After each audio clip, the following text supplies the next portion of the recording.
Isaac and Jacob, I am here. Reveal your purpose to me.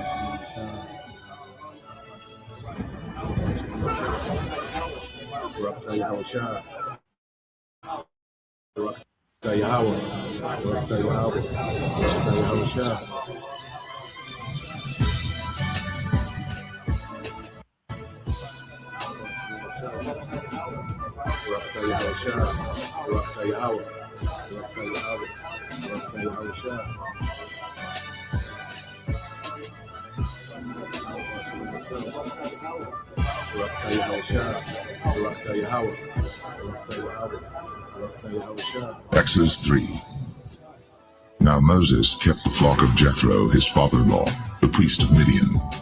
And he led the flock to the backside of the desert, and came to the mountain of God, even to Horeb.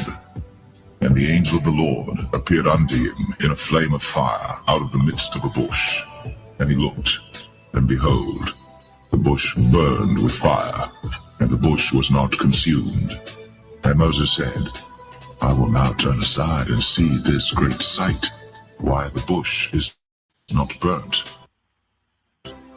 And when the Lord saw that he turned aside to see, God called unto him out of the midst of the bush, and said, Moses, Moses. And he said, Here am I. And he said, Draw not nigh hither, pull off thy shoes from off thy feet, for the place whereon thou standest is holy ground. Moreover, he said, I am the God of thy father, the God of Abraham, the God of Isaac, and the God of Jacob. And Moses hid his face, for he was afraid to look upon God. And the Lord said, I have surely seen the affliction of my people which are in Egypt, and have heard their cry by reason of their taskmasters. For I know their sorrows, and I am come down to deliver them out of the hand of the Egyptians, and to bring them up out of that land unto a good land, and a large, unto a land flowing with milk and honey, unto the place of the Canaanites, and the Hittites, and the Amorites, and the Perizzites, and the Hivites, and the Jebusites. Now therefore, behold, the cry of the children of Israel is come unto me, and I have also seen the oppression wherewith the Egyptians oppress them. Come now therefore, and I will send thee unto Pharaoh, that thou mayest bring forth my people, the children of Israel, out of Egypt. And Moses said unto God, Who am I that I should go unto Pharaoh, and that I should bring forth the children of Israel out of Egypt? And he said, Certainly I will be with thee, and this shall be a token unto thee, that I have sent thee. When thou hast brought forth the people out of Egypt, ye shall serve God upon this mountain. And Moses said unto God, Behold, when I come unto the children of Israel, and shall say unto them, The God of your fathers has sent me unto you, and they shall say to me, What is his name? What shall I say unto them? And God said unto Moses, I am that I am. And he said, Thus shalt thou say unto the children of Israel, I am hath sent me unto you. And God said moreover unto Moses, Thus shalt thou say unto the children of Israel, The Lord God of your fathers, the God of Abraham, the God of Isaac, and the God of Jacob, hath sent me unto you. This is my name forever, and this is my memorial unto all generations. Go and gather the elders of Israel together, and say unto them, The Lord God of your fathers, the God of Abraham, of Isaac, and of Jacob, appeared unto me, saying, I have surely visited you, and seen that which is done to you in Egypt. And I have said, I will bring you up out of the affliction of Egypt, unto the land of the Canaanites, and the Hittites, and the Amorites, and the Perizzites, and the Hivites, and the Jebusites, unto a land flowing with milk and honey. And they shall hearken to thy voice, and thou shalt come, thou and the elders of Israel, unto the king of Egypt, and ye shall say unto him, The Lord God of the Hebrews hath met with us. And now let us go, we beseech thee, 3 days' journey into the wilderness, that we may sacrifice to the Lord our God. And I am sure that the king of Egypt will not let you land, and smite Egypt with all my wonders which I will do in the midst thereof. And after that, he will let you go.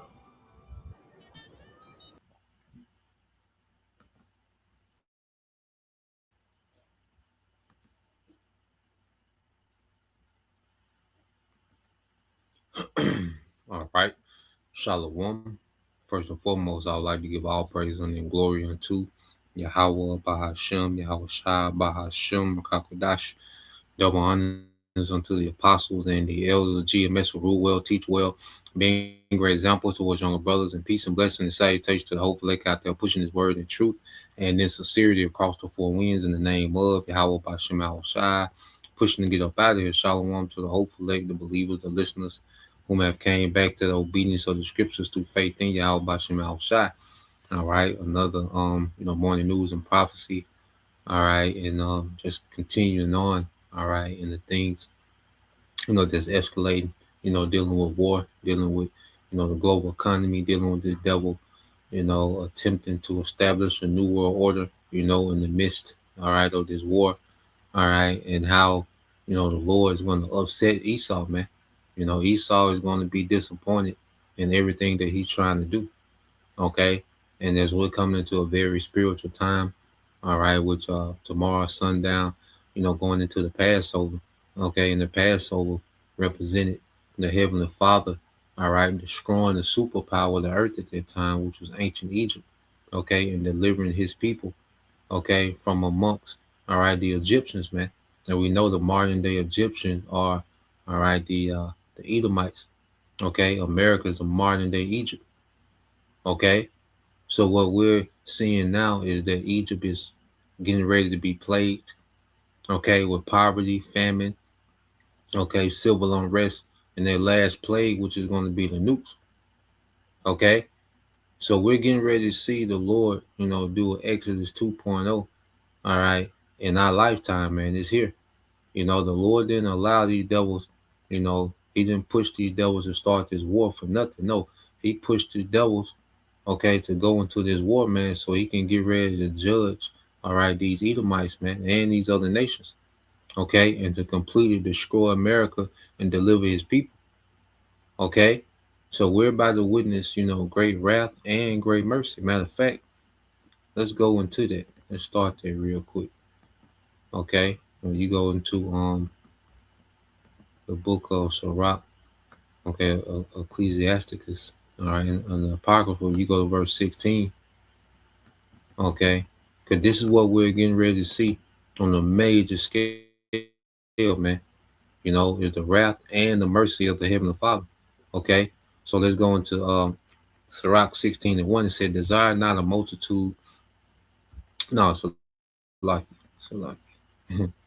which that's some point too, okay. This is Sirach 16:11. It says, "If there be one stiff neck among the people, okay, it is a marvel if he escape unpunished." Okay, so you look at Esau, and there's no one that has a more of a stiff neck than Esau. Okay, because this devil, he's set in his rebellion against the Most High. He has went this war is this devil going all in, to try to accomplish his new world order, which is complete rebellion against the Most High. Through his technology, man.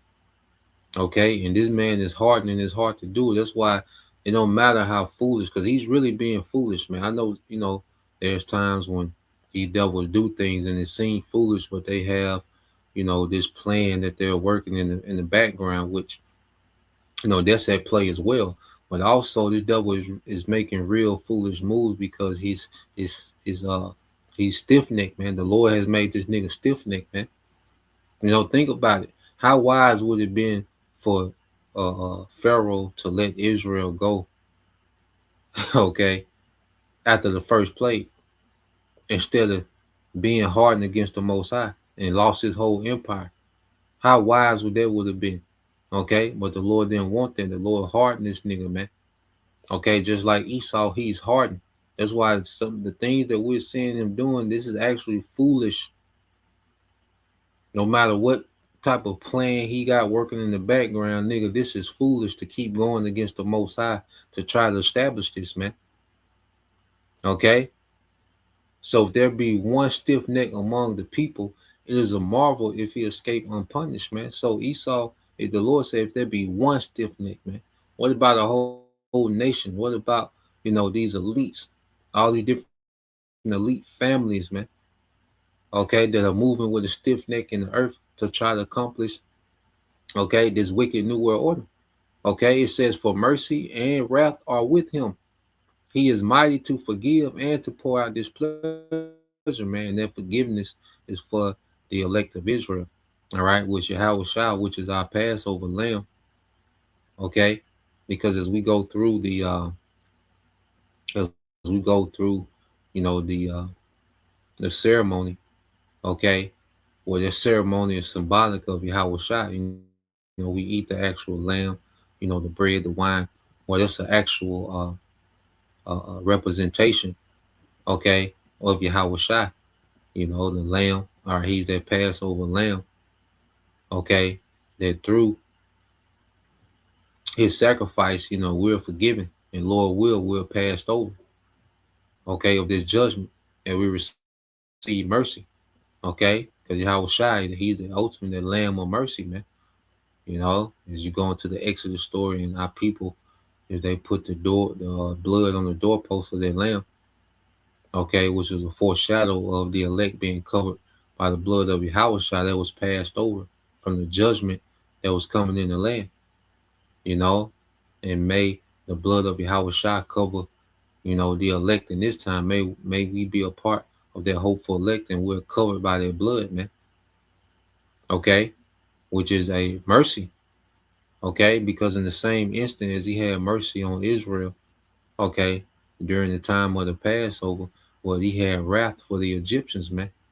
And we're seeing the same thing getting ready to happen now, as he's going to have mercy for the elect, okay, of Israel, because there's a remnant this time, not the whole nation, okay, it's going to be covered by the blood of Yahweh, okay, and we're finna see this wrath on everyone else, man. So he is mighty to forgive, all right, which is his people, beginning with the elect, and to pour out displeasure, man. Okay, so we're about to see the Lord pour out his displeasure for this current world. This is a judgment. Okay, and like I say, we know Esau got, his plan working in the back to do a global reset and try to establish his new world order. Okay, but we have to understand, no, bigger than what Esau got planned. The Lord got something that's going to triumph what this devil got up his sleeve. No, you wait till to see what the Most High got up his sleeve. Okay, because we know what Esau got up his sleeve, which is the MOTB, making it mandatory. Okay, locking people in to this digital public infrastructure. Okay, but the Lord is going to show that He's displeased. Okay, on everything that the devil has done, is doing, and is trying to do, man. Okay, which goes to here. Verse 12 says, "As His mercy is great, so is His correction." We're going to see great correction go forth in the earth, man. And this war is just the beginning. This is the beginning of the war that's going to lead to great correction, because this war is going to go into famine. It's going to go into pestilence, civil unrest. Okay, the Lord said eventually going to have what, teeth of wild beast. Okay, and ultimately is going to lead to nuclear destruction and return to Yahweh, man. So this war is the beginning of the Lord getting ready to bring out major correction in the earth and righteousness, man. Okay, and whatever this devil got planned, all right, is going to be triumph about, because of the by the will of the Lord through prophecy, man. Okay, so let's go from there. Let's get this here. All right, and the devil, he got a few things, going on. Okay, um, let's go here to Malachi. Like I read in Malachi 1:4, it says, "Esau's descendants in Edom may say, we have been shattered, but we will rebuild the ruins. But the Lord of heaven's armies replies, they may try to rebuild, but I will demolish them again. Their country will be known as the land of wickedness, and their people will be called the people of whom the Lord is angry forever," man. So the Esau's descendants, who are Esau's descendants? All right, so-called white woman, man, and child, white man, woman, and child. Okay, whom they call white. All right, there was their Edomites, man. Now you have Edomites. The devil has mingled his seed that look like other nations, and you got certain people that look like Edomites. That even Jake. Okay, but we know overall, all right, that these Edomites are what they call so-called the majority of Esau Edom are so-called white men, women, and children of the day, man. Okay, and at the head of Edom is who? Amalek. Okay, who's running the show? Who's at the forefront of this Edomite empire, man? Who's the financiers? Okay, the witches and warlocks. Okay, of this Edomite empire, man. All right, so this devil was shattered once before when Rome fell, because Rome represents the peak, okay, of Esau's power. Okay, Rome represents the peak of Esau's power, man. Okay, it's through Rome where this devil, had the most wealth, had the most influence, the strongest military, and this is why he's revived. All right, Rome and the earth again through NATO, America, and the EU. Okay, with which America being the centerpiece of this new Roman Empire, man. Okay, so he's rebuilt it. All right, but what does the Lord say? But the Lord of heaven armies replies, they may try to rebuild because this devil plans on what? Because they had this thing under Biden, what it was called Build Back Better. Okay, which those three B's, going to 666. Okay, but they had this thing called Build Back Better, which is this New World Order. Okay, so these devils, if they're still trying to build and add on to their kingdom and extend their kingdom, okay, what does the Most High say? They may try to rebuild, but I will demolish them again. Okay, so Esau thinks he's doing a controlled demolition, okay, but the Most High is in control.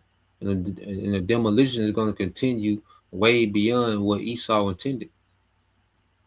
Okay, you see?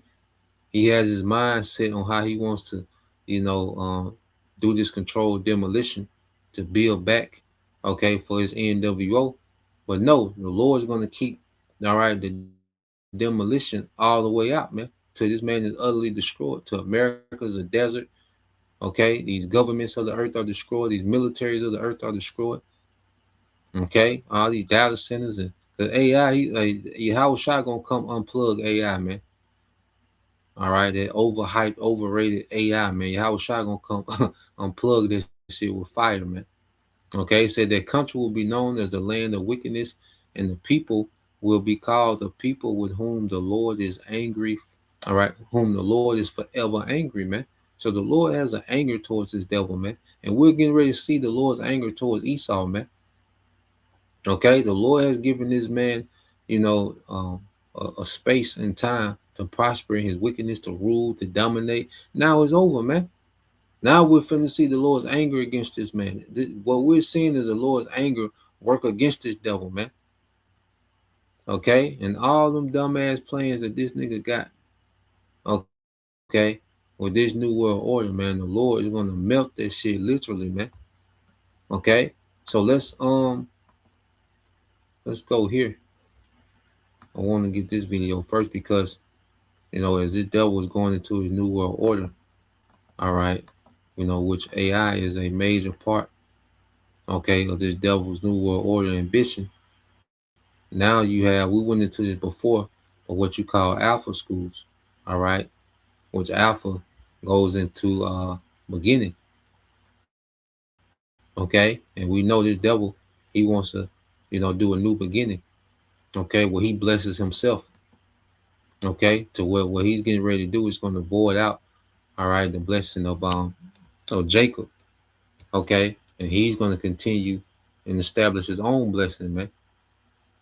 Okay, and within that, AI plays a major part. He wants to govern the world with AI. All right, and just let's play this, and we'll go into it a little bit. Let's play this real quick. Well, a new American school is revolutionizing education using AI. Alpha schools are at the forefront of a growing movement, providing students with a more personalized education experience using AI, this advanced technology. The school replaces a traditional classroom using AI tutors and adaptive learning platforms to identify students' strengths and where the gaps lie in the curriculum.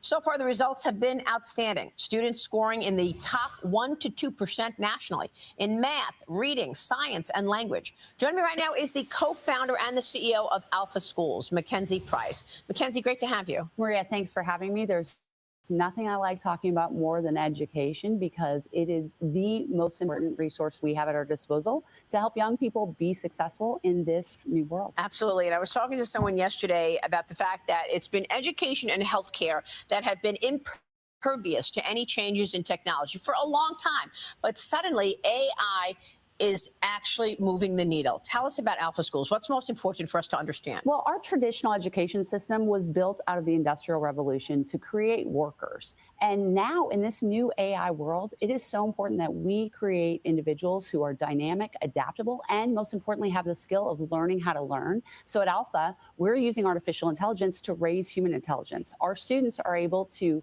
get the level and pace of academic knowledge that they need meets them exactly where they're at. As a result, we see student growth exponentially go up no matter where a student comes to us. And we're doing all of this in only 2 hours during the school day instead of a traditional 6-hour academic school day. And then, of course, that begs the question, what do you do with the rest of the day? And our answer is that we teach life skills, leadership, entrepreneurship, financial literacy, public speaking, relationship building. Those are the skills that are going to help kids be successful. We also are teaching them how to use tools like AI that they're going to need to be rapidly successful at learning. What I like about this is that when you see a certain proficiency that a student may have, you're doubling down on that and ensuring that they're getting lots of different angles in that one subject or two subjects, whatever it is, rather than force-feeding the child to learn about things that may not be useful at all. Well, I actually think that it's really important to have academic knowledge within our brains just to make sure that we're drawing upon that knowledge for critical thinking skills. But we can take kids who are really proficient and advanced at a certain subject and show growth in the 80s and 90s. We can also take that same student who maybe struggles in the subject and we can help them be successful in that too. So I think what happens is this personalized mastery-based education system raises the floor for all students and blows the ceiling off what's possible. This is so huge, Mackenzie. I got to tell you, I've been hearing so much about it. I've been talking to friends and they're sending their kids to these Alpha Schools. How many Alpha Schools are there in the country right now? I know there's one downtown by Wall Street. We have about 50 locations. The one downtown by Wall Street. Huh? All right. And all this is doing, all right, it just says, the school system now teaches you to be compliant, okay?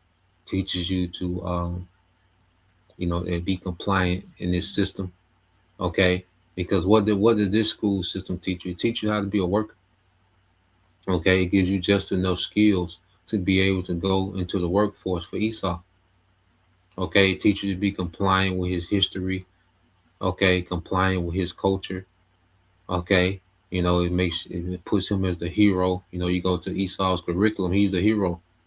You don't hear any bad things about these Edomites in his curriculum. Okay. You only hear, these heroic tales. When you go into history, we thought Christopher Columbus was a hero for a long time, man.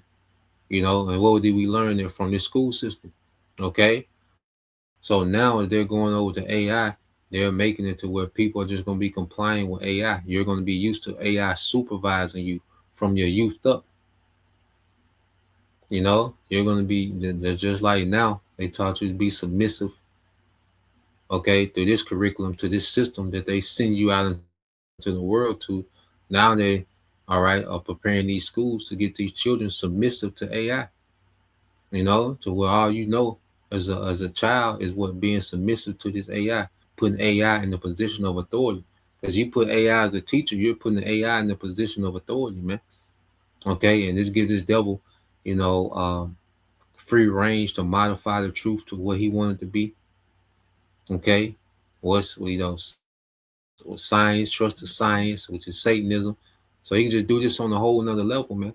So this is what this devil, is doing. All right, and he plans that he's going to have this as the new curriculum going forth in his new world order, man. These AI teachers, man. Okay, and they're just teaching compliance, okay, to the new world order, okay, which is gonna be ran by AI. The AI is gonna be a governor, man. All right, so let's play a little bit more of this. That are opening up all over the country. And I think that's a sign that families realize that their kids need to be prepared. They need the life skills that are going to help them be successful. And the other thing we fundamentally believe is that school should be a place that kids love, because when kids love school and they love going, they are able to unlock really big opportunities. And you see how they sell it, okay? And she looked like one of those Edomites from the movies, from those AI movies, okay? They give you this sell pitch, okay, like it's all about the children and preparing the children for success and prosperity. No, man, just preparing you to be a digital slave. Okay, this school curriculum prepares you to be a debt slave. Now they got a school curriculum called Alpha, okay, which is just preparing you to be a digital slave, man. Okay, you think they care about? They show the video of the children, with power tools, man. Hell no, man, that ain't the play. Okay, this is just a Trojan horse, okay, to bring about AI teachers, man. Okay, which you're giving AI a position of authority. Okay, and they're saying that and it's putting in the children's mind that knowledge comes from AI, not from people. Knowledge comes from this AI. So these devils can impute whatever they want, okay, into the AI as truth and knowledge, man. Okay, and it has to be accepted. Okay. Unlock their potential, really. And the secret to our success, it's not the artificial intelligence. It's the fact that we have transformed the role of the teacher in our classroom. Instead of having to spend their time creating lesson plans and delivering lectures and grading homework, all those types of things, our teachers, we call them guides, are focused completely on motivational and emotional support, helping to really get to know kids and unlock their why. And that's what's making this model so successful. This is really important because I want to talk about some of the things that people would criticize when it comes to AI. Talk to us about using artificial intelligence in the classroom, and what you want to say about someone who says, look, I don't want my child in a screen all day. Yeah. I don't want them scrolling. I don't want AI to be the dominant force as opposed to talking with teachers. There is so much fear around artificial intelligence, and there are a lot of good warranted concerns. So, for example, we don't use chatbots in our system.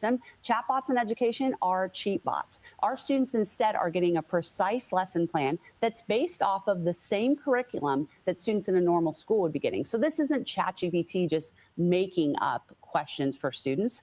So that is something that we've been able to really secure and make sure it's right. Screen time is another one. I myself was a screen time free family, but there is a huge difference between doom scrolling TikTok all day or playing video games and getting a one-to-one personalized learning experience that meets kids exactly where they're at. So I believe this type of screen time is actually incredibly valuable. And at our schools, our kids are than the average student in a traditional school is nowadays. The difference is that this screen time is smart screen time. I want to get your take on how the federal government has also supported Alpha Schools. I spoke with the Education Secretary, Linda McMahon, and asked her about Alpha Schools just last week. Watch this. We know that AI is here. We need to embrace it. We need to be ahead of China and other schools that are using these applications. So let's embrace it. Let's put the proper guardrails in place. This is not intended to replace teachers, but to be an additional tool for teachers, in the classroom. At least that's how I see it. And I think that's how it's been explained to me. It's the best application of AI. So, yeah, and, this is coming directly from the government. And we know the government is bought and paid for by, the elites, man. Okay, and this is what the elites want. All right, and you best believe, okay, these devils was to have it their way and to continue on and get this thing up and running, man. They will replace all teachers, man. Okay, with AI. All right, it will be strictly AI teachers, man. Okay, and these devils, they always start off, and dress these things up as something pleasant, something harmless, okay, and then it always evolve into straight wickedness, man. Okay, so you got these devils, they're on this, as things are constantly unfolding, the economy collapsing. So this devil, he's on the timer to where he has to try to throw this thing up, okay, before this war get out of hand. Okay, now let's go here. I think I had something else I wanted to go into real quick. Uh,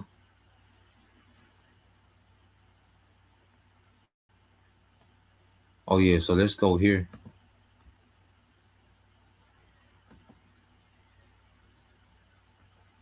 All right. So now we know dealing with Iran, all right, that these devils, have had this in the making, for a long time. Trump, get a lot of slack, for uh him going into Iran. Well, this was a plan in the making way before Trump.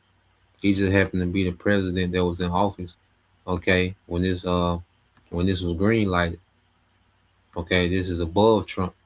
All right, he's just a scapegoat and the clown, okay, that's in office. All right, while this happening, man. Okay, so real quick, I want to go here.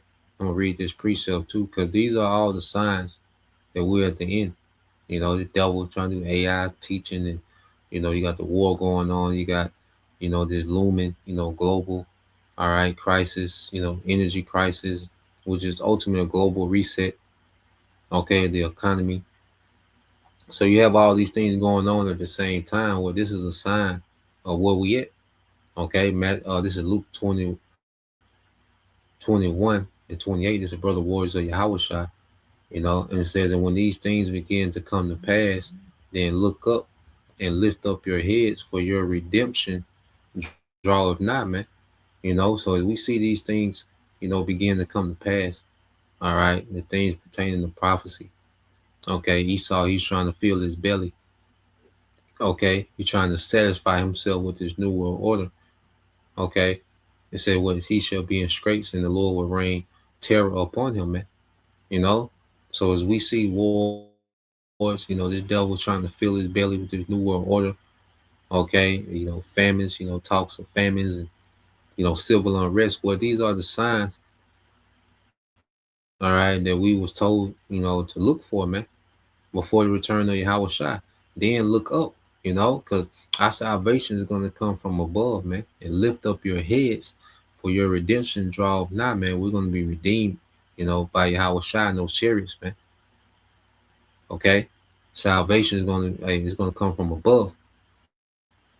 All right, with great power, man. A great miracle. We're gonna be saved by a great miracle, man. Okay, through Yahweh Shai. Now, real quick, what I want to go to here, as we know, all right, U.S. military plans to take down 7 countries, all right, in the Middle East, which we know is actually West Asia, all right, what they call it, the Middle East, but that's actually the region of Western Asia. It says the claim regarding, all right, a U.S. military plan to take down 7 countries in the Middle East stems from a 2007 interview with retired U.S. Army General, all right, Wesley Clark. And you have a lot of these, ex-military, these men that were high up. I'm talking about Joint Chief of Staffs. Men that was right under Colin Powell. Men that was, high up in the military. They're coming out and they're exposing a lot on this devil, man. If a brother want to put that in Psalm 64, how his own tongue shall fall upon him. We can always get that we can also get that in Matthew 16, verses 1 through 3. Going to these signs. All right. And it says, the claim regarding the U.S. military plan to take down 7 countries in the Middle East stems from a 2007 interview with retired U.S. Army General Wesley Clark. In this account, Clark alleged that shortly after 9/11 attacks in 2001, a senior officer in the Pentagon showed him a classified memo outlining a 5-year plan to destabilize the governments of 7 countries. Okay? It said the alleged target list, according to the general, the memo stated that the United States intended to take out the following 7 countries within 5 years. Okay? Which was Iraq, all right, was as the first invasion. Okay, they went into Iraq, was they did Desert Storm, and then they came back in 2003. Okay, and what these devils do, they want to make sure that this oil, all right, stays on the market in dollars. Okay, because these devils, they don't, you know, win a lot of these battles militarily, but they win them economically. Okay, because as long as they have a leader in place, okay, that's going to continue to sell their oil in the dollar, which propped up the petrodollar, all right, then there was a win for them. Okay, goes into Syria, the same thing. All right, the whole thing in Syria, where Syria failed to the small hats in America uh last year, the year before, was it last year? I can't remember.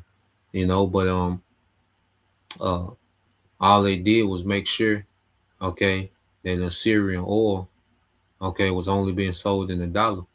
All right, because you had Russia and Iran in the mix, okay, at once with Syria, okay, and they was able to have military personnel. Russia and China was able to have military personnel in Syria, military hardware, with certain deals with the Syrian government, okay.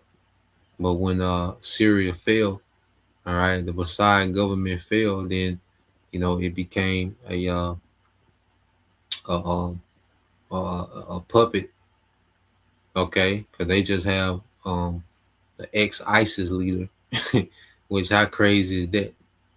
The leader of ISIS, the ex-leader of ISIS is, all right, the puppet leader of Syria, and it's just so crazy how this man could, wage these wars and blame it on ISIS because he went into Syria based on ISIS, which he created ISIS. CIA and Mossad created ISIS, and he went into Syria, all right, based on this thing of fighting ISIS. That's why we got to be here because ISIS is so bad. Okay, but then when the legitimate Syrian government failed the Bashar regime, they put an ISIS leader as the as the president, man. Okay, just so they can keep their Syrian oil pegged to the petrodollar. Lebanon, the same thing. Okay, Libya, the same thing. Gaddafi, he was talking about going to the golden dinar. Selling Libya oil outside the petrodollar. Nah, man, they regime change took them out, put in a puppet that was friendly to the West and kept that oil pegged to the dollar. Somalia, Sudan, all the same thing. And guess what? What was last on the list? Iran. And in the spirit, Iran is number 7, which is completion. Okay, and it's the completion of this devil, man. Okay, so this has been a long plan in the making, man. But see, things are not going exactly how they want to go. You know, because they wanted full control of the Strait of Hormuz. Now, with it being closed, the elites can capitalize off there for sure with a global reset. Okay, but ultimately, that was wanted full control, all right, of the Strait of Hormuz, and they wanted regime change in Iran because that's all they were talking about. All right, and they thought that the way that they toppled these other governments, okay, and kept them in line, to this petrodollar order, that they was going to come and do the same thing with Iran. Okay, but as we see, it's not going exactly according to plan. Okay, and now these devils, the Lord is going to allow them to attempt the new world order out of this, man. Okay, but ultimately he's going to fail.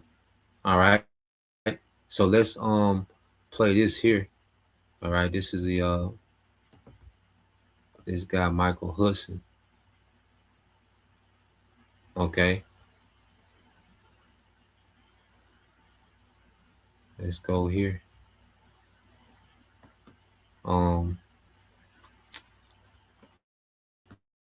this guy here, Michael Hudson, he used to work, okay, dealing with these banks, and he understands, the ins and outs dealing with this oil.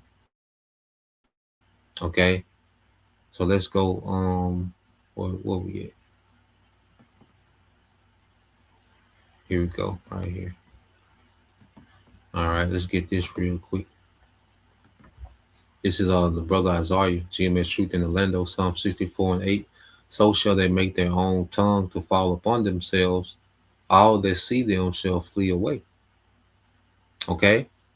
So this devil, his own tongue is beginning to fall on himself, man. You're getting all these whistleblowers. All right, you're getting all these military officers, these high-ranking officers, man. Ex-CIA, intelligence and all these different things, and they're just doing tell-alls, okay, of Americans' wickedness, man. Okay, you see. So let's play this. It's all good, brother. Yep. So let's play this real quick, and he's gonna go into an interview. He's gonna go into a spiel how this has been a long plan in the making. This wasn't just a random. Trump didn't just decide to do this on a random Saturday, okay, on February 28th. All right, this was a long time in the making, and it was for an appointed time. Because we know these prophecies are for an appointed time. Okay, brother, want to get that? Habakkuk 2 and 3. Okay, so let's play this. Real pleasure. Thanks for joining us today. Now, you've been talking about some of these issues that the world is now discussing due to the war in Iran, especially dollar dominance and the petrodollar system. You've been writing about this for decades, going back to the 1970s. And in fact, the US government has also been planning a potential war on Iran for decades. This is not something new. Now, Donald Trump is the first president who's actually crazy enough to try it. But I remember going back to the George W. Bush administration after the U.S. invaded Iraq, there was a lot of discussion of a potential invasion of Iran. So, Michael, explain to us how you see this war. What is the bigger picture here, and how will this impact the world? Well, you mentioned that it's for the last few years or decades, it's actually gone back half a century.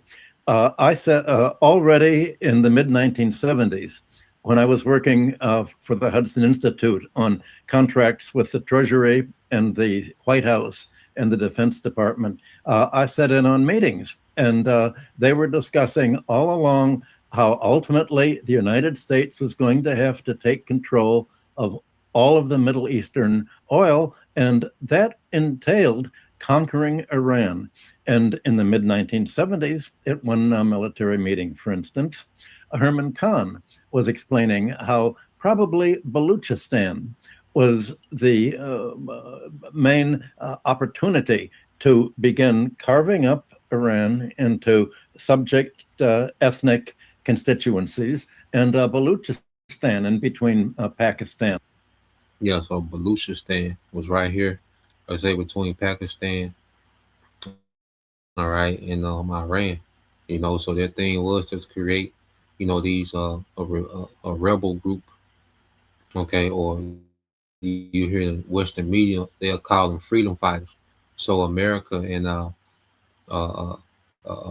small hats, CIA and Mossad, what they'll do is they'll bring all this weaponry, okay, to a certain region. All right, pay these men, so they're pretty much just mercenaries for the West. All right, but then they'll push the propaganda of Iran having this tyrannical, unhinged leader, and there's been a freedom, okay. There's a freedom rebellion, okay, or freedom fighters that have, that are fighting for the freedoms and liberties of the Iranian people, but they're being suppressed by, and this is the narrative that they run with. So they've been plotting on this since the 70s, but this is what they was intending to try to do. That's why we seen in January those riots, okay, They wanted to topple the regime, okay, and set up a new regime that would be compliant to the West. You see, because Esau has control of all the oil, all right, all this oil infrastructure. Those Saudi states are nothing but just puppets. They're made up states. Okay, they're not even real. Okay, when you go into it. Okay, these are nothing but oil communities propped up by the West.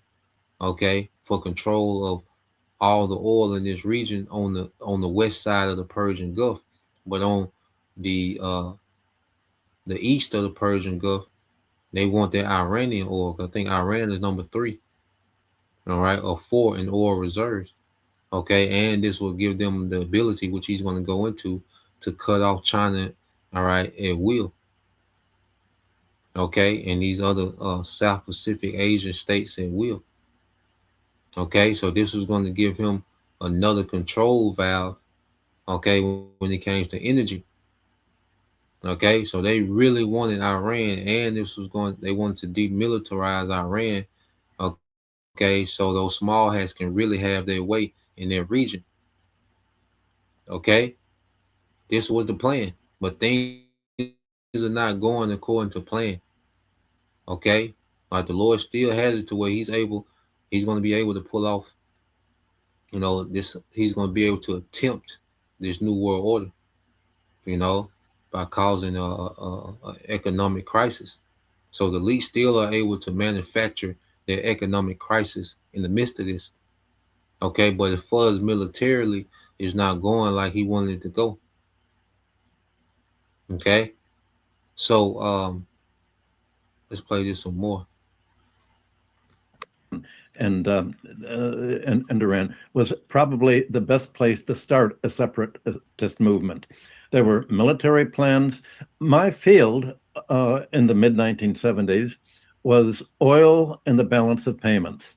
I had that position at Chase Manhattan for many years, and I actually was the only. I was so low on the totem pole, being a technician in my mid-20s, that I was the only person who was allowed to see all of the operating details and statistics of the U.S. oil companies and the major companies, so that I could make a calculation as to the role that oil played in the balance of payments, supporting the dollar. And this was right after the United States was forced off gold in 1971 because of the Vietnam War.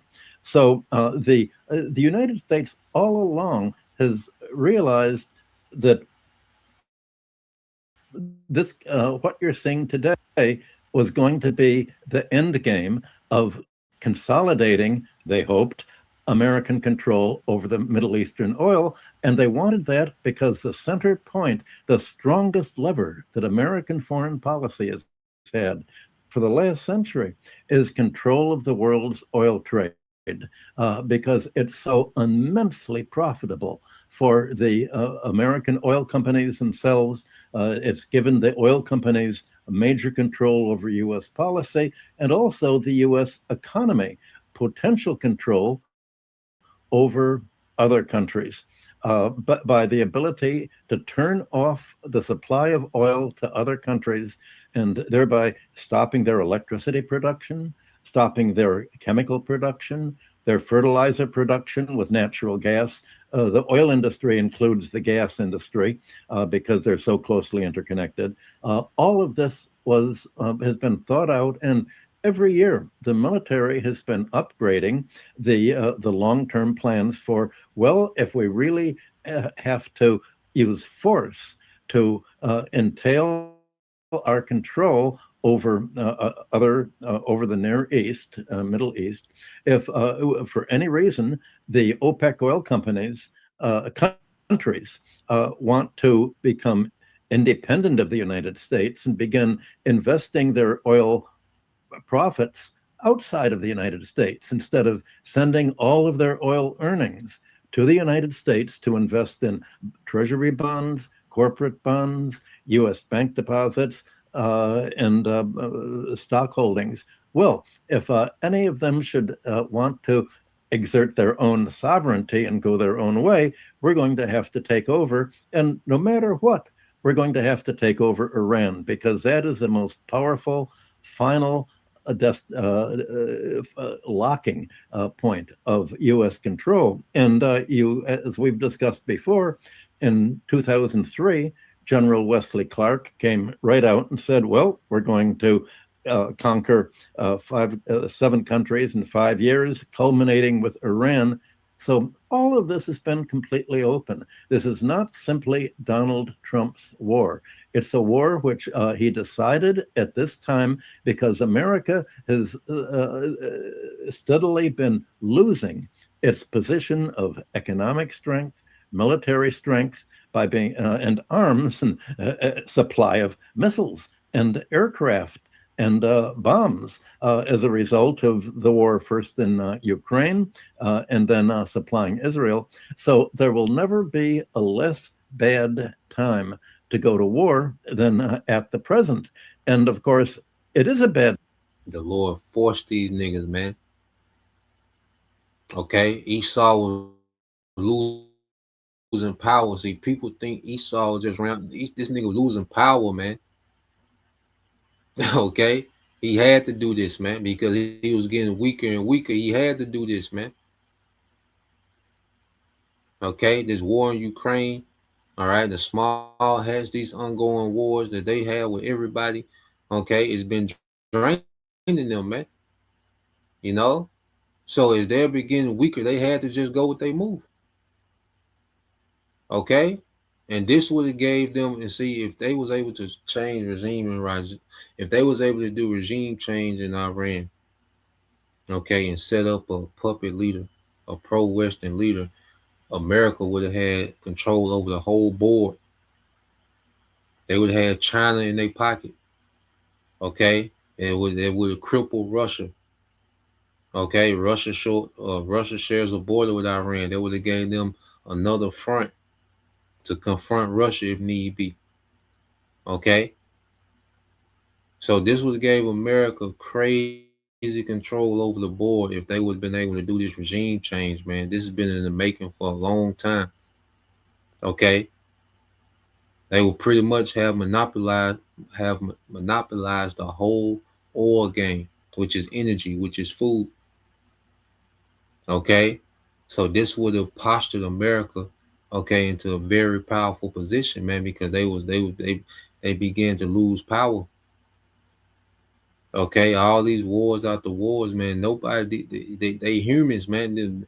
No matter how much you can say, okay, this is the strongest military ever to be assembled, but they're humans. They can only do so much. They're limited. Okay, and this nigga just continually just been at war. So now the Lord forced these niggas to go with their move, man. Beginning with those small hats, the least of the flock, to draw them out, man. Okay. So this ain't, just no random idea about Trump. He just happened to be in office, man, when this war was green lighted. Okay, which it was green lighted above him. Time, but it's not as bad as it's going to be. And the military and the neocons behind the military and behind the Central Intelligence Agency are not going to give up. They say, well, what do we have to lose? If we don't conquer the Middle Eastern oil now, then we're going to be losing our what has become the major lever of American foreign policy. And if we do conquer it, and Donald Trump believed that he could conquer Iran within 2 to 4 weeks, actually believed that, and his hope was by the time he went for his scheduled trip to China, he could confront China with saying, well, we've just caused a regime change in Iran.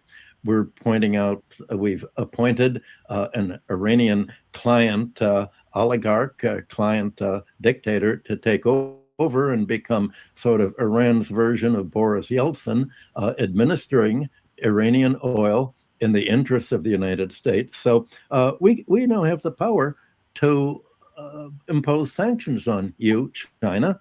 We can cut off your oil, but we don't want to do that. If you begin to export the raw materials, the gallium, the tungsten, and all the other things that we need for our military that you've put a export control on.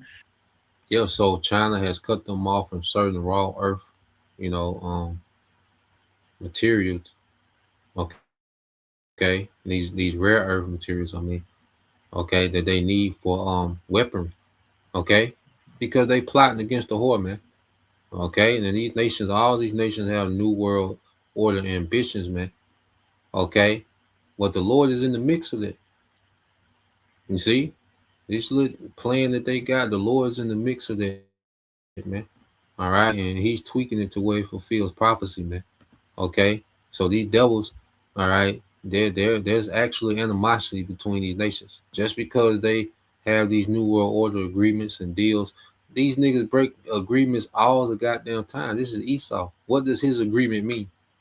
Just because they got different agreements and pacts, and because you see NATO, you can ball NATO up, put them in the garbage. That Article 5 to where NATO's supposed to come and aid, because America is NATO. Okay, so the Article 5 and that says the EU don't fail back, man. Okay, EU done, these niggas is these niggas went under the bed, man. The EU nations, they under the bed, man. While the war going on, man. Okay, so all these agreements, the UN, the Article 5 and this and that, nigga, that's over with now. Now it's prophecy. Now it's Ezekiel 38. Now it's Jeremiah 50 and 9. Okay, now it's Isaiah 21 and 2. See, that's the agreements that's gonna stand.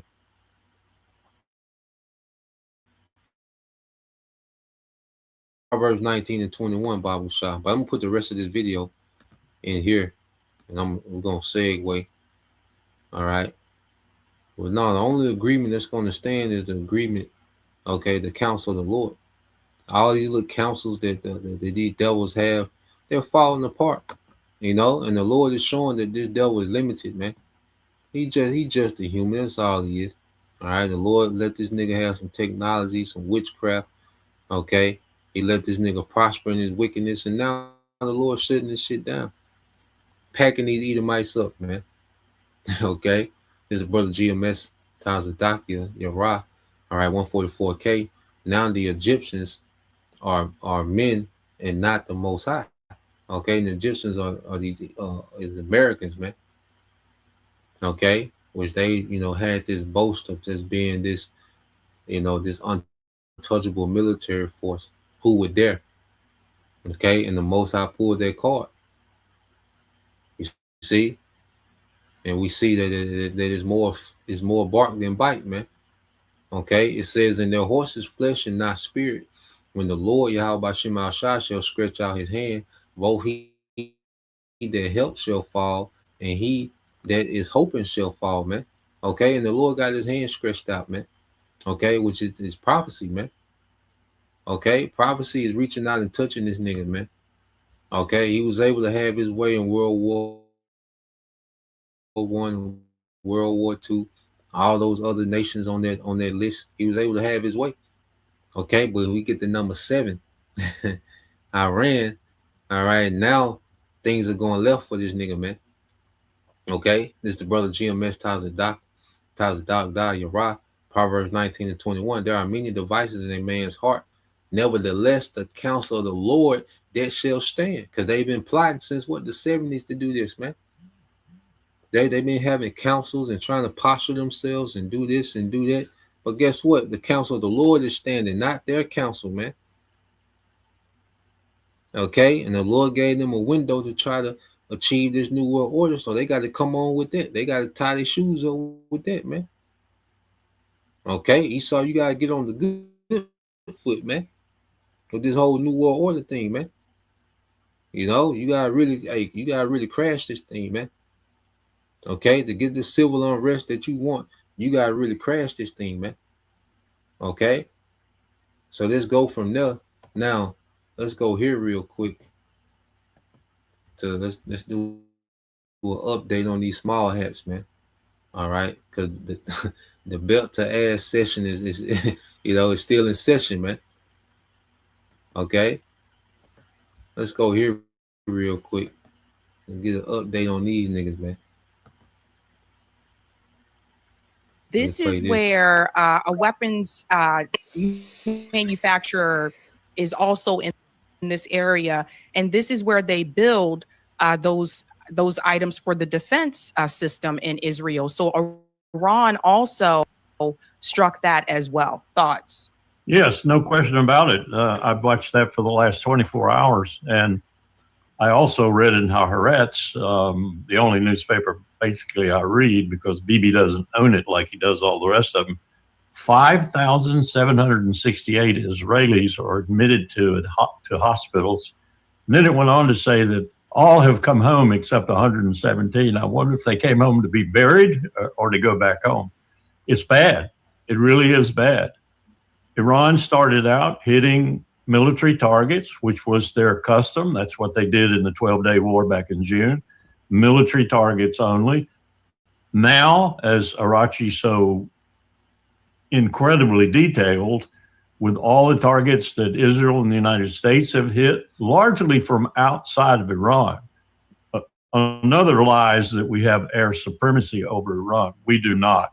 We're launching most of these weapons from outside Iran. We're launching glide bombs, we're launching JDAMs, we're launching missiles and such. We aren't flying over Iran because we do not have air supremacy over Iran. So what they're doing now is matching Israel blow for blow. They're going after other things. They started with the oil facilities at Haifa and hit it with the Khorram Sham missile that almost destroyed the place. I think what we're looking at right now, if Iran continues this, we're looking at an existential situation for Israel. Israel is going to be aflame. It's going to be burning. All of its people are going to be underground in bomb shelters, unable to come out, unable to move. And that's a very dangerous situation, in my view. I think other people are coming around, in my view. It's a very dangerous situation because Bibi Netanyahu is going to feel like he has to use a nuclear weapon in order to get out of this. Iran, in short, is destroying the state of Israel right now. Methodically, blow by blow, missile by missile, Israel has run out of, or almost run out of, the key missiles to shoot back. They're trying to husband what they have because they don't know what's coming, and I can tell them what's coming. There are still probably 10,000 missiles yet to be fired, maybe more than that. So Israel is being methodically destroyed, and we're standing by and watching it, and so is Netanyahu. I don't think he's too happy about it, and one wonders what he does think about it, because it is becoming more and more apparent, even to his own people, the IDF chief, the mayors whose towns and villages are getting hit, the other people in the structure who understand what's happening to them, even if they only see this little segment of it, because Netanyahu closes down all communications and won't let people talk to each other, won't let newspaper people in there, TV people in there. You can't get into Israel to examine exactly what's happening, but it is so widespread now and so prolific that it's impossible to hide. And the belt to ass session continues, man. Okay, and even though they have all this media, blockage and censorship, it's just getting so bad, nigga, that like it's just snippets of it just falling out, man.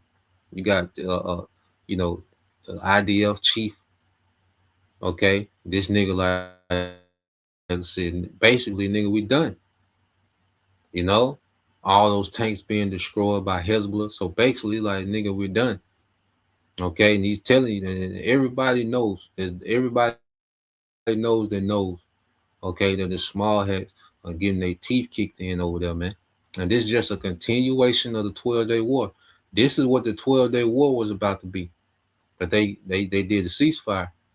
So now they push play on their 12-day war, okay? And now it's just it's getting to a slaughter. Now Tehran is taking, Iran is taking hits as well. Their infrastructure is being, destroyed. Okay, it's Tehran, but that's one city, and that's just one little small piece of Iran. The small hats can't take this back and forth, man. Okay, the small hats ain't able to absorb this, man. Iran can absorb way, way, way more in this back and forth than these small hats can. So day by day, all right, these small hats are being put in scrapes, man, and they're losing on all sides. It's not even close. Okay, let's go to another video real quick. You see?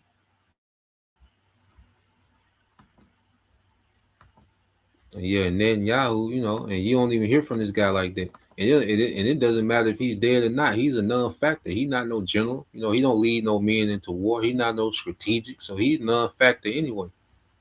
You see? It doesn't matter if he might as well be, because he's a non-factor. Okay? Nigga, the war started now. See, all this talking and lying and, nigga, you a non-factor. Okay? You did what you needed to do. You hyped. Okay? You was a hype man for Trump. Okay? You see? You hyped up, the neocons in America as if y'all got these niggas fading and y'all don't. Okay? Now let's play this real quick, man. Okay? So this is 50 years of a plan in the making. Okay? Well, it's being overwhelmed by prophecy, man. Okay? So let's play this. All right, Hezbollah. Everybody thought Hezbollah was gone. Everybody thought the cell phones was the end, blowing up the pages. That was the end of Hezbollah. And then Hezbollah went silent for a while. But it's all, matter of fact, we're going to get this, man.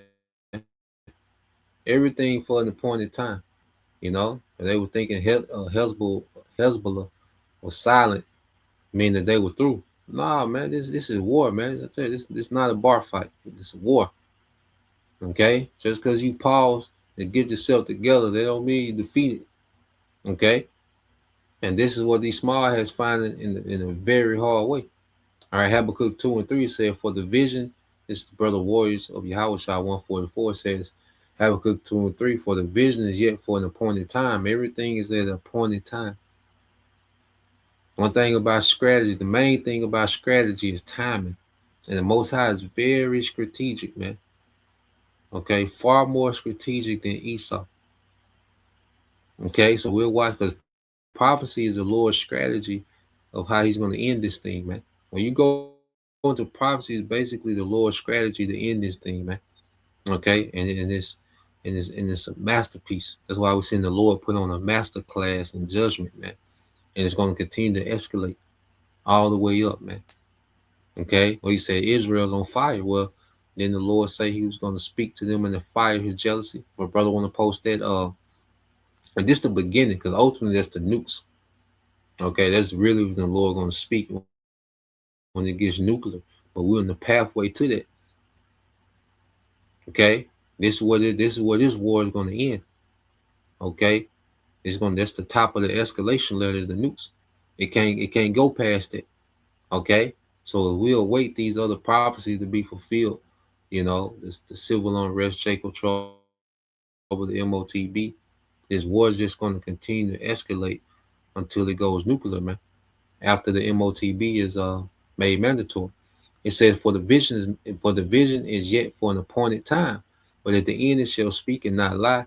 Though it tarry, wait for it, because it will surely come to pass. It will not tarry, man. And the Lord is active in the earth, man. Our power is out here active in the earth, man. Okay, our power is active out here, man. Okay, everybody talking about we outside. Well, prophecy outside. Okay, prophecy outside too. Okay, so let's play this. There are moments in the fog of war where the mask slips, where the carefully curated image of an invincible military machine, the so-called most advanced military in the Middle East, shatters against the rocks of a reality it tried so hard to bury. And right now, from the rough hills and olive groves of South Lebanon, we are witnessing one of those moments. Reports are flooding in, painting a picture of absolute chaos and humiliation for the Israeli Defense Forces. Hezbollah is fighting back in multiple fronts. They're engaging in direct combat with advances by the Israeli military are coming under fire. Hezbollah isn't just fighting Israel's army, it's bankrupting it. Israeli Prime Minister Benjamin Netanyahu said Sunday he has ordered the military to expand operations in southern Lebanon. He cited ongoing rocket fire from militant group Hezbollah. We're talking about the reported capture of a massive number, approximately 40 elite IDF Special Forces soldiers, during a failed landing and infiltration operation in the border town of Odaiseh. If you've been following this, you know that Odaiseh is not just another dot on the map. It's a graveyard for Israeli ambitions, a place where the resistance has historically turned the occupier's strength into a liability. The whispers coming out of Tel Aviv and the occupied territories are no longer whispers. They are screams of panic as families of the soldiers are being met with a wall of silence. And the military censor is working overtime to suppress what many inside Israel are already calling one of the worst military disasters since the humiliating defeat of 2006. To understand the magnitude of what's unfolding, we have to strip away the propaganda.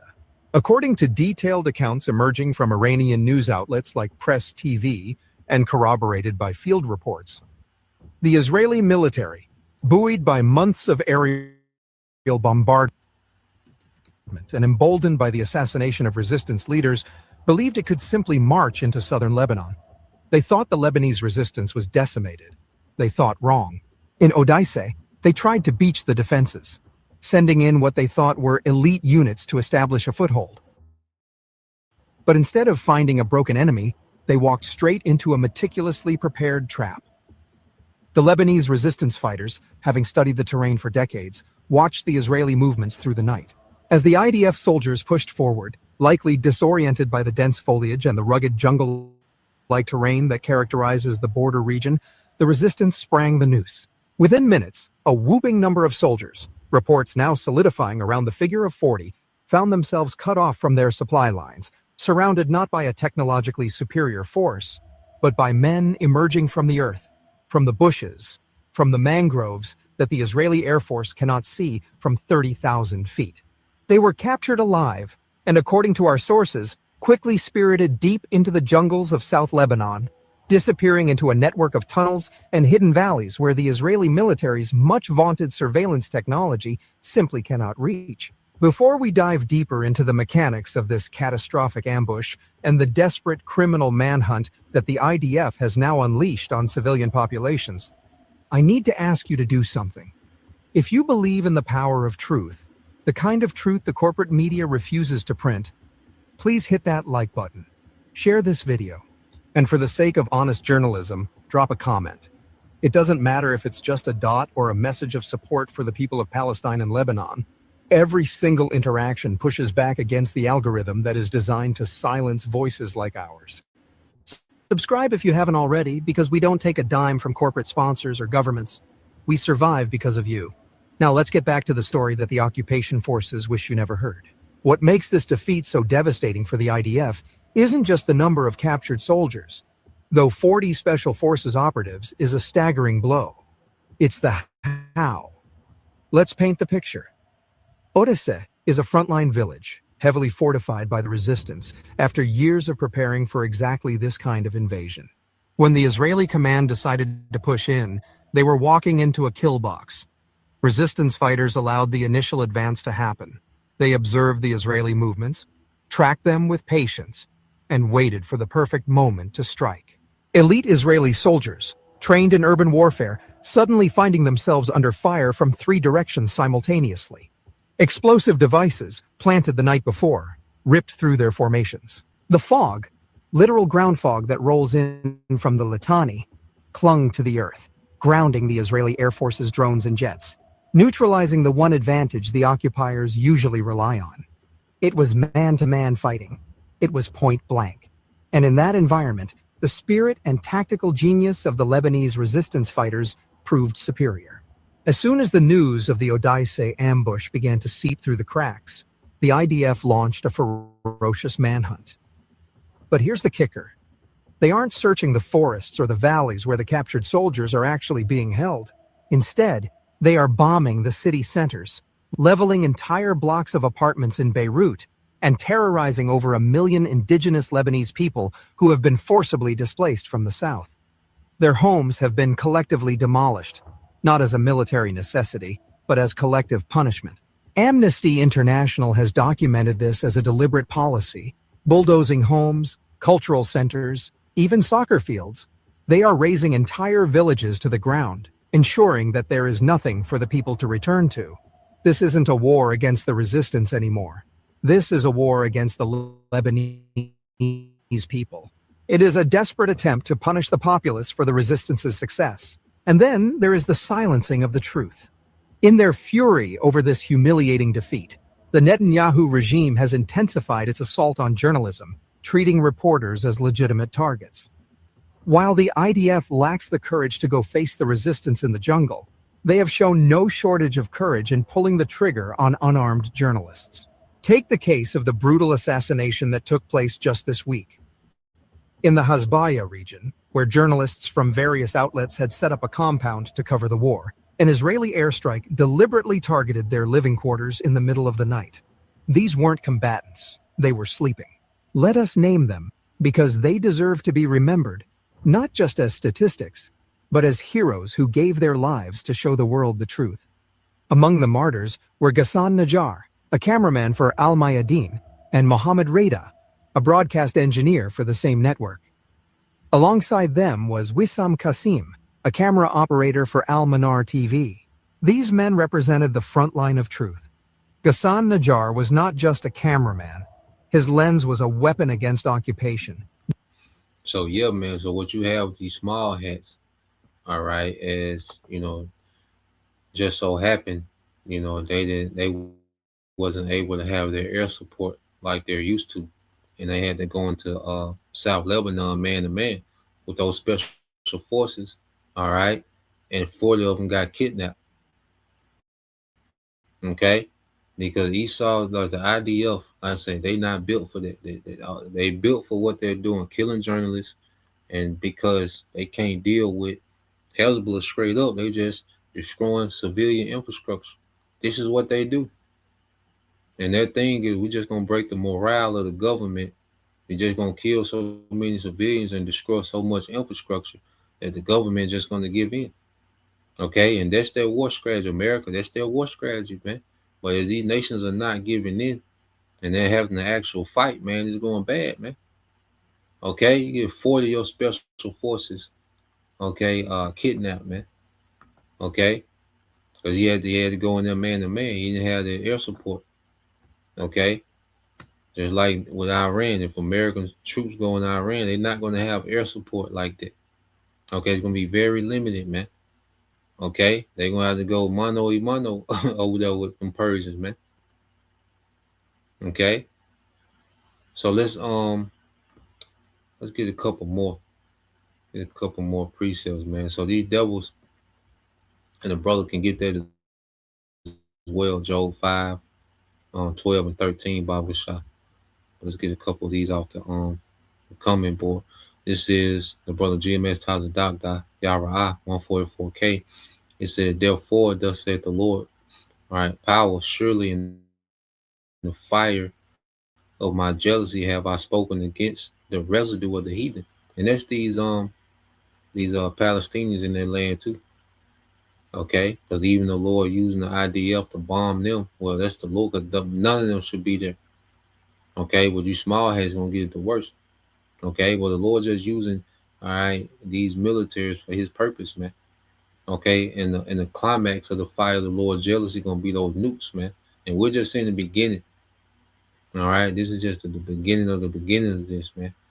Okay, but the ultimate fire of the Lord jealousy is when this thing goes nuclear, man. Okay, and it's just gonna completely eradicate everyone that's in our land. Okay, and their land gonna be cleansed with fire. It says, I have spoken against the residue of the heathen and against all Idumea, which have appointed my land. Okay, going back to their Baal for declaration, which have appointed my land into their possession with the joy of their heart with the spiteful mind to cast it out as a prey, man. Okay, so these devils spitefully have our land, claiming to be us, wilding in our land, Tel Aviv. That's all in spite, man. Okay, because these devils know what the Lord hates, man, and they magnify what the Lord hates, man. Over there with Tel Aviv, Pink City, in the Holy Land, man. And that's why it's no coincidence that Tel Aviv is getting pummeled, man. Tel Aviv is getting turned to a parking lot, man. Okay, that ain't no coincidence. You see, and it's just going to continue to get worse. All right, so this is the book of Job, chapter 5, verse 12. It says, he disappointed the devices of the crafty. Okay, because their agenda is not going to plan. Okay, it's certain things that's not going to plan. Like I said, they're still going to be able to manipulate this war and create a economic, all right, collapse. Okay, but militarily, man, just gonna keep getting worse and worse, man. That's why he has to hurry up, man. He know if he have but a short time. Okay, and so he disappointed the devices of the crafty, so that their hands cannot perform their enterprise. He taketh the wise in their own craftiness, man, because within this man's wicked agenda, now these things are backfiring and working against him. Okay, so within this devil's wicked agenda, things are starting to backfire and work against this devil, man. Okay, he's been taking his own craftiness, man. Everything that he's trying to conjure up before this new world order is going to start to work against this man. It says, and even when he made the MOTB mandatory, he just opened the door for the war to go nuclear, which is his complete end. So every move that he take to try to establish his new world order, he's going to be met with prophecy. Okay, he says he taketh the wise in their own craftiness, and the counsel of the froward is carried headlong. Okay, so yeah, man, we at the end, okay, of this man's reign. All right, and right now, this devil, he's fighting against prophecy and losing. Okay, and we're going to see these things get worse, man. All right, so Lord will, you brothers, all right, and you sisters are edified. We're edified to the next time. Say shalom, Yashala, Abba, soon, shalom.